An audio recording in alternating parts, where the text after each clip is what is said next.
Congress party ने जब खड़गे साहब को अपना राष्ट्रीय अध्यक्ष के लिए उनको उतारा था चुनाव मैदान में, उस समय ही शायद ये चीजें तय हो गई थी कि अगले चुनाव में एक मोहरे के रूप में, एक ट्रम्प कार्ड के रूप में खड़गे साहब का इस्तेमाल कांग्रेस पार्टी करेगी।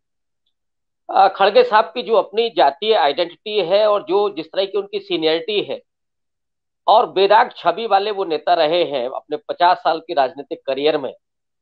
अपने पार्लियामेंट के अपने करियर में भी उन्होंने तमाम नेताओं के साथ, तमाम पार्टियों के साथ जिस तरह के संबंध अपने बनाए हैं,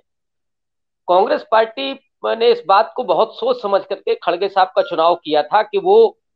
सत्ता पक्ष के लिए बड़ी चुनौती होंगे और विपक्ष को एकजुट करने में भी उनकी भूमिका हो सकती है। और इसीलिए हम लोग देख रहे हैं कि कश्मीर पहुंचने के पहले खड़गे साहब ने ये वो अपना पूरा कार्ड खेला है और उसके जरिए वो धीरे धीरे विपक्ष के तमाम लोगों को एकजुट करने में कामयाब हो सकते हैं। लेकिन आपने ये ठीक बात कही कि कांग्रेस पार्टी तब तक केंद्रीय भूमिका में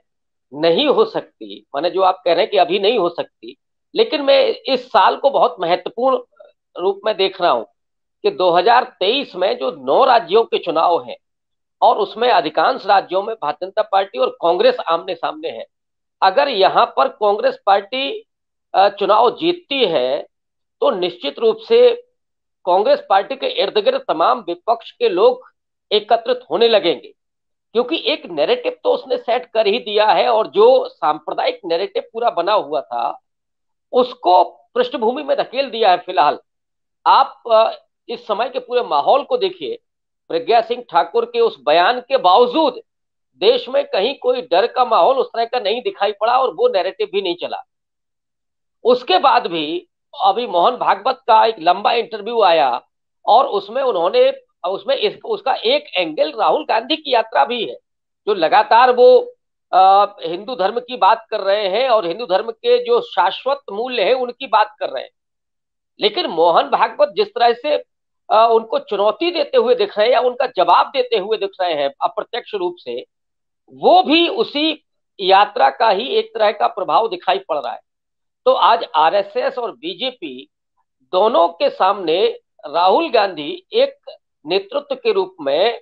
एक दूसरा विकल्प पेश करते हुए, उसका नैरेटिव खड़ा करते हुए वो एक मुश्किलें पैदा कर रहे हैं। और खड़गे साहब उसमें जिस तरह से विपक्ष के लोगों को एकजुट करने की कोशिश कर रहे हैं, ये जो गोलबंदी है,